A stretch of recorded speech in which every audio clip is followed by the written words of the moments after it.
नमस्कार, आप देख रहे हैं न्यूज पेटी और मैं हूं गीत रौतेला। आजम खान के ठिकानों पर ईडी की छापेमारी क्या हुई? समाजवादी पार्टी के मुखिया अखिलेश यादव का गुस्सा 7वें आसमान पर पहुंच गया। अखिलेश यादव ने आरोप लगाया कि बीजेपी सरकार 1-2% लोगों को खुश करने के लिए आजम खान और उनकी यूनिवर्सिटी पर कार्रवाई करवा रही है। लेकिन सवाल ये है कि अगर कार्रवाई गलत है तो फिर आजम खान और जौहर यूनिवर्सिटी से जुड़े मामलों में अदालतों के फैसले क्या कहते हैं? क्या ये सिर्फ राजनीतिक बदले की कार्रवाई है या फिर आजम खान की राजनीति, जौहर यूनिवर्सिटी, जमीन और कथित वित्तीय अनियमितताओं से जुड़े पुराने मामलों की परतें अब एक एक करके खुल रही हैं। आज की इस रिपोर्ट में बात होगी आजम खान के पूरे विवादित अध्याय की और ये भी समझेंगे कि आखिर अखिलेश यादव को ईडी की कार्रवाई पर इतना गुस्सा क्यों आया। उत्तर प्रदेश के रामपुर और सहारनपुर से लेकर दिल्ली तक ईडी ने आजम खान और मोहम्मद अली जौहर यूनिवर्सिटी से जुड़े करीब 10 ठिकानों पर छापेमारी की है।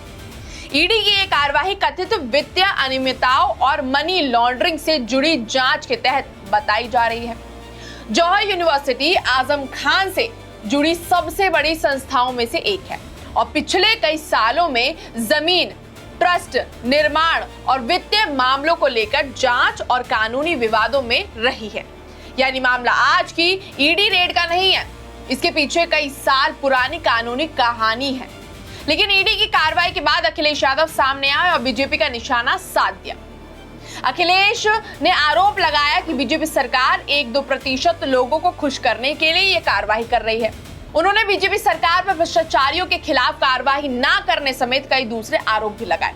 अब यह सवाल सीधा है, अगर जांच एजेंसियां किसी मामले की जांच कर रही हैं तो क्या सिर्फ इसलिए जांच रोक दी जाए क्योंकि आरोपी कोई बड़ा राजनीतिक नेता है?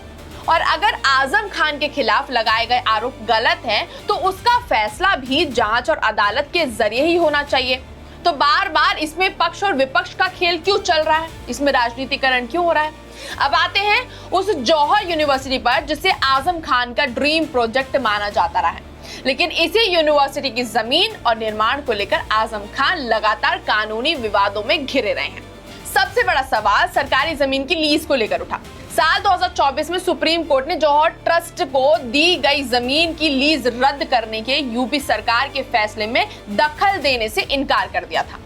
सुप्रीम कोर्ट ने इस मामले में जमीन के आवंटन को लेकर आजम खान के मंत्री पद के प्रभाव के इस्तेमाल पर बेहद गंभीर टिप्पणी की थी और इसे मिसयूज ऑफ ऑफिस यानी पद के दुरुपयोग का स्पष्ट मामला बताया था।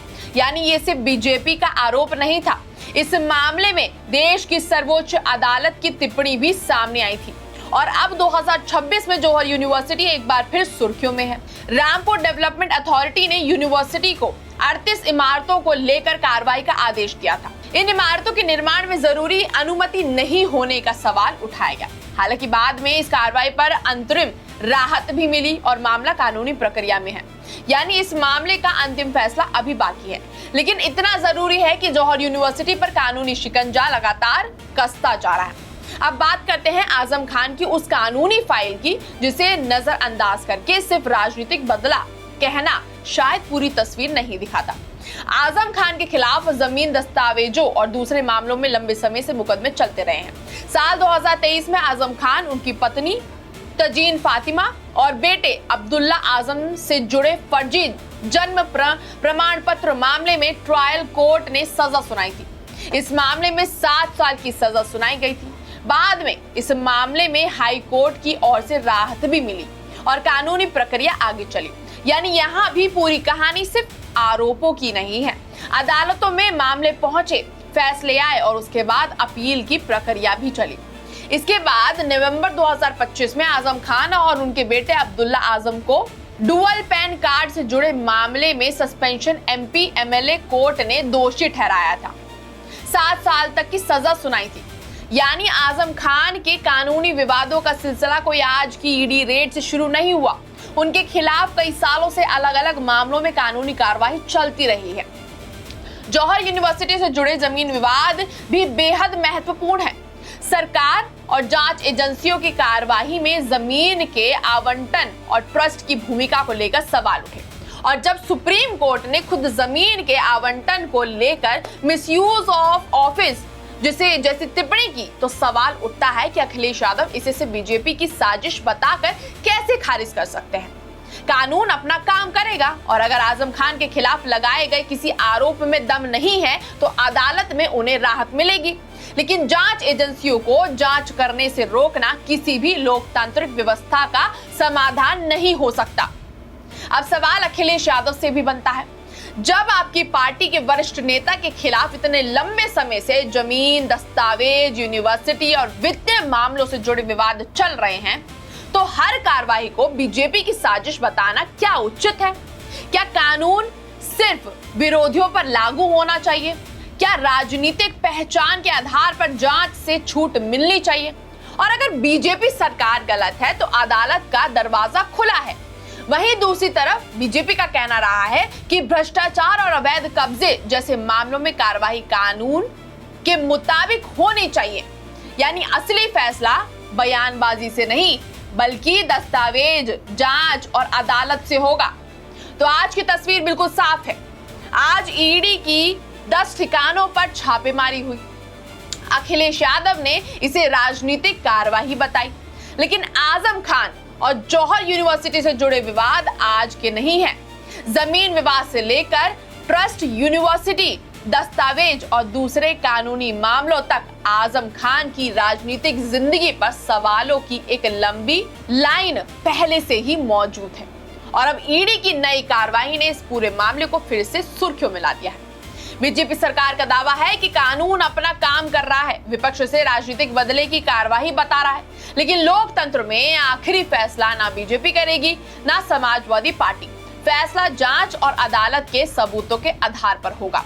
और फिलहाल सबसे बड़ा सवाल यही है, क्या ईडी की छापेमारी आजम खान की कानूनी मुश्किलों में एक और बड़ा मोड़ साबित होगी या नहीं?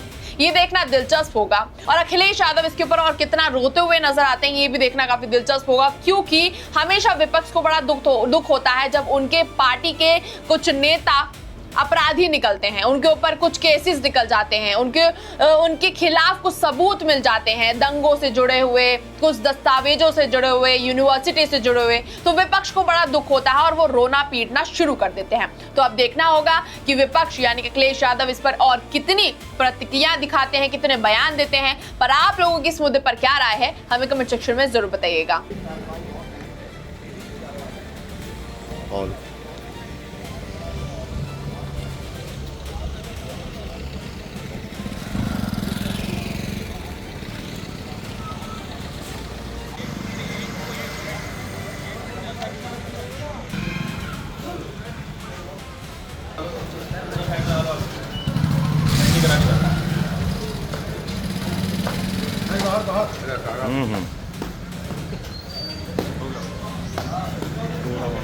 डंडा तो हाथ में है ही, ऐसे बाहर नहीं जाए तो डंडे से ना 2 डंडे मारो हमारे।